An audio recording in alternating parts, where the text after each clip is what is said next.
नमस्कार, मैं हूं अंकिता सिंह और आप देख रहे हैं सिटी बिग न्यूज। सामने एक बंदर आपको पानी पीता हुआ नजर आ रहा होगा। बेजुबान जानवर जो हमारे घर के अंदर घुसा है तो हम इतना गुस्से में हो जाते हैं, हम टलमला उठते हैं।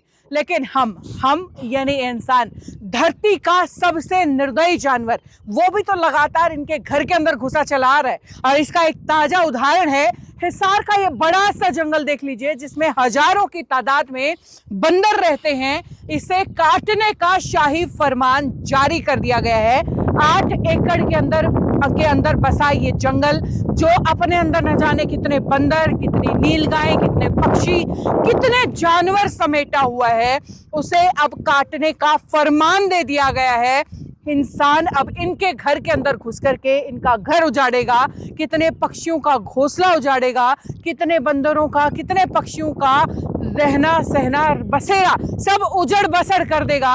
और जब उसके बाद यही जानवर जब हमारे घरों के अंदर घुसेंगे ना, क्योंकि इनका घर तो हमने उजाड़ दिया और इनका घर उजड़ने के बाद ये आएंगे हमारे घरों पर, तब हम तिलमिला उठेंगे, तब हम कहेंगे कि न जाने पता नहीं क्यों ये हमारे घरों के अंदर घुस आते हैं, हमें परेशान करते हैं। अगर आप ऐसा होने से बचाना चाहते हैं ना, तो आज आवाज उठाइए। जो ये 8 एकड़ का जंगल काटने का शाही फरमान सरकार ने जारी कर दिया है, और साथ साथ एक ये वजह भी देती है कि औषधियां यहाँ उगाई जाएंगी। तो क्या औषधियां उगाने के लिए हजारों सैकड़ों जानवरों का घर यूं उजाड़ दिया जाएगा? ये देख लीजिए, ऐसे छोटे छोटे बेजुबान जानवरों का घर उजाड़ दिया जाएगा। क्या सरकार के पास ऐसी कोई प्लानिंग नहीं है जिससे इन जानवरों का बसेरा भी बसा रहे और जंगल भी ठीक ढंग से यहाँ पर दोबारा बसाया जा सके? क्या इतने बड़ी सरकार के पास इतने बड़े बड़े अफसर, इतने बड़े बड़े प्लानिंग करने वाले लोग, क्या उनके पास कोई आइडिया नहीं है? इस चीज पर बातचीत करने के लिए मेरे साथ ये कमल जी लोहान हैं,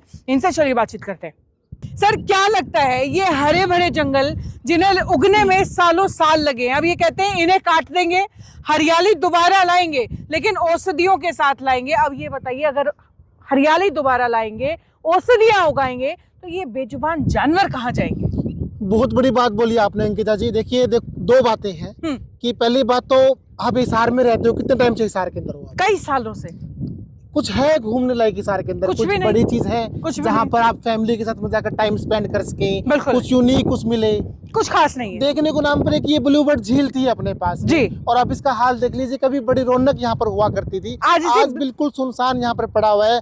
किश्तियां किनारे पे लग चुकी है, पानी सूख चुका है और पक्षी बैठे आराम से, और बंदरों को भी पानी पीने के लिए देख लीजिए कितने नीचे तक आना पड़ रहा है। बिल्कुल बीचों बीच, झील के बीचों बीच चल ये दिखाइए कि मिट्टी के अंदर आई हुई दरारें आप दिखा सकते हैं कि वहां कोने तक पानी होता था, और आज झील के बीचों बीच हम खड़े हुए हैं। पूरी सूख चुकी है ये झील। और चलिए झील का मुद्दे पर भी बाद में आएंगे, लेकिन पहले ये जंगल। मैं वही आ रहा हूँ। मैं जी, सरकार को डेवलपमेंट की बात करनी चाहिए, जो चीज है उसके रख रखाव के ऊपर ध्यान देना चाहिए। पर सरकार क्या कर रही है? अब ये पीछे सामने देख लीजिए, 8 एकड़ में लगभग ये जंगल फैला हुआ है, और ये काफी सालों से है, मतलब वर्षों से ये पर यहाँ पर है। और यहाँ पर सैकड़ों मतलब बंदरों ने, नीलगाय ने, पशुओं ने, जानवरों ने, पक्षियों ने अपना घोंसला, अपना बाशिंदा यहाँ पर बना रखा है। और सरकार ने फरमान जारी कर दिया कि जी हटा दो जंगल, यहाँ पर औषधीय पेड़ लगाएंगे।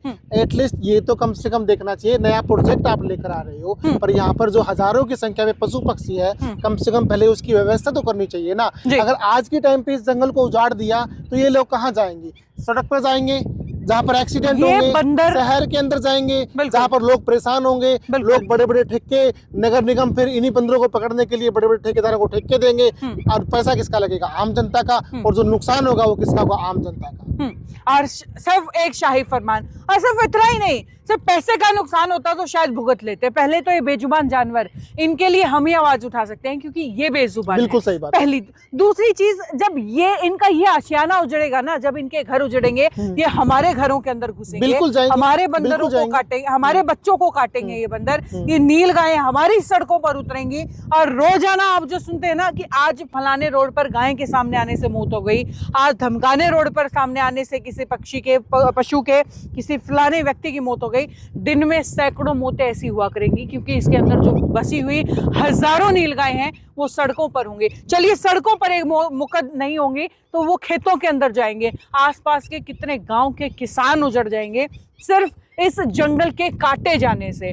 कितने ये पक्षियां हैं जो आधे से ज्यादा प्रजातियां जो मैंने मेरे बचपन में देखी थी, आज हमारे बच्चे आगे नहीं देख पाएंगे। और शायद मेरे ख्याल से अगर ये जंगल कट गया तो ये जितने पक्षी हम आसमान में देख पाते हैं हिसार के, वो सब गायब हो जाएंगे। अभी 10 मिनट पहले जब हम लोग यहाँ पर आए थे, तो एक यहाँ का लोकल बासिंदा, एक बुजुर्ग यहाँ पर आया था जी। तो उसके पास में मछलियों के लिए दाने थे उसके हाथ में।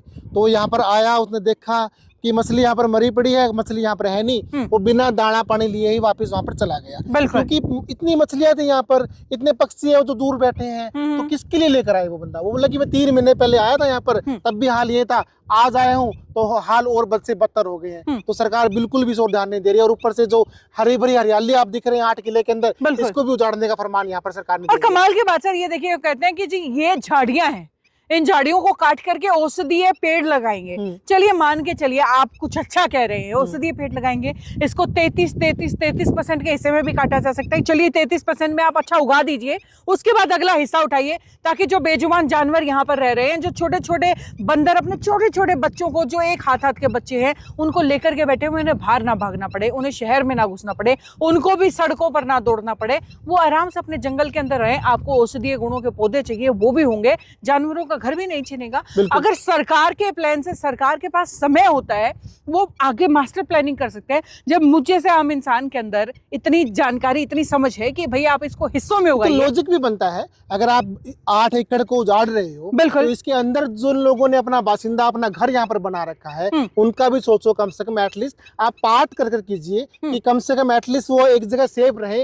और जैसे ही आपका डेवलपमेंट यहाँ पर काम शुरू हो जाए, या फिर जो है जानवर है, इनको कहीं और शिफ्ट कीजिए, तो कुछ ना कुछ प्रॉपर प्लानिंग के साथ में काम किया जाए ना। नहीं, मास्टर प्लानिंग तो सरकार की लेकिन यहाँ दिख ही नहीं रही है। बस एक फरमान दिख रहा है कि हाँ जी ये पेड़ उड़ा दो, औषधीय पौधे लगा दो। किसी ने सोचा ही नहीं है भाई किसान यहाँ से उजड़ जाएंगे, शहर के लोग कहाँ जाएंगे, कहाँ ये आसपास की जगह। और दूसरा सर, शहर हमारा जो हिसार शहर है, हिंदुस्तान की सबसे पॉल्यूटेड सिटीज में से एक है। बिल्कुल सही बात। ठीक है, आसपास सिर्फ ऑक्सीजन की कमी पूरी करने के लिए क्या था, हमारे पास ही कुछ जमीन था, आधा एयरपोर्ट के नाम पर सफाचट कर दिया गया है, कुछ ये बचा है, इसे अब जो है औषधियों के नाम पर सफाचट कर देंगे। बिल्कुल, ये बहुत ज्यादा गलत हो रहा है। और मैं चाहूंगा हिसार के जो सोशल वर्कर हैं, जो अपने आप को ये बोलते हैं कि जी हम हिसार की आवाज उठाना चाहते हैं, तो उन लोगों को इकट्ठा होकर एक मंच पर आना चाहिए। और जो सरकार ने ये शाही फरमान सुनाया है इस जंगल को उजाड़ने का, उसको लेकर एक होकर आवाज उठानी चाहिए। सरकार से बोलना चाहिए कि भाई ऐसा मत करो, ये गलत है, ये शहर वासियों के लिए भी गलत है, किसानों के लिए भी गलत है, और ये जो सामने हाईवे है इसके ऊपर जो लाखों गाड़ियां चलती है उसके लिए भी ये चीज गलत है। बिल्कुल। तो कुल मिलाकर के जो बात जो है इन्होंने छोटे में समझा दी है। और भाई देखिए, हमारी ये जिम्मेदारी बनती है कि हम इस चीज को लेकर के आवाज उठाएं। हालांकि सरकार को बड़े तरीके से प्लानिंग करनी चाहिए थी, सरकार अपनी प्लानिंग नहीं कर रही है।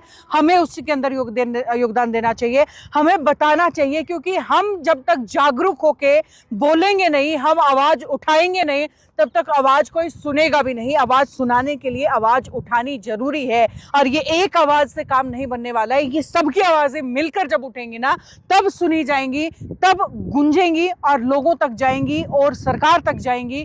जब जाकर के इस चीज का कोई समाधान होगा, जब जाकर के इस चीज का कोई सोल्यूशन होगा। तो मैं एक बार फिर से आपसे ये रिक्वेस्ट करती हूँ, जो लोग ये वीडियो देख रहे हैं, प्लीज एक साथ आइए, एक साथ जुड़िए, और जो इन बेजुबान जानवरों के ऊपर जो फरमानी की जा रही है उस पर रोक लगाने में मदद कीजिए। बिल्कुल, बिल्कुल सही बात है।